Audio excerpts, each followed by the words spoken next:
यानी मैंने अपनी तरफ से तो पूरी कोशिश की, लेकिन ज्यादा कुछ नहीं कर सकी मैं भी। और वो तो अपने सिंगिंग वाले काम से बहुत अच्छा कमा लेता था, लेकिन नूर की खातिर वो भी छोड़ दिया उसने। हमने उसे जॉब दी, उसे पसंद नहीं आई। हकीकत यह है कि रोहान ये समझ ही नहीं सका कि उसने किस घर की लड़की से शादी की है। मेरी बेटी नूर कोई बिजनेस वुमन नहीं है।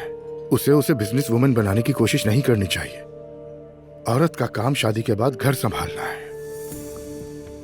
तो बस इतनी सी बात है। बदकिस्मती से उसकी गुर्बत उसकी मोहब्बत को शिकस्त दे गई।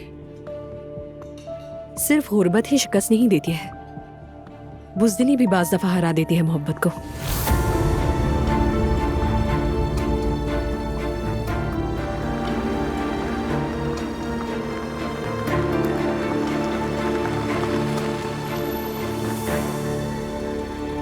शायद पहले नहीं है।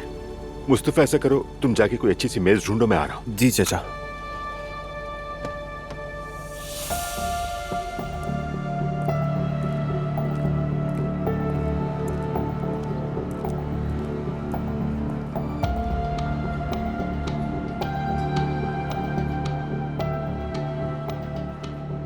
एलिफ, आप शादी मत कीजिए। क्या मतलब? मैं समझी नहीं।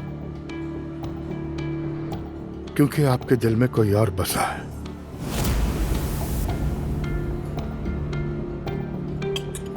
क्या आप अपनी बात कर रहे हैं अब्दुल्ला साहब? हाँ,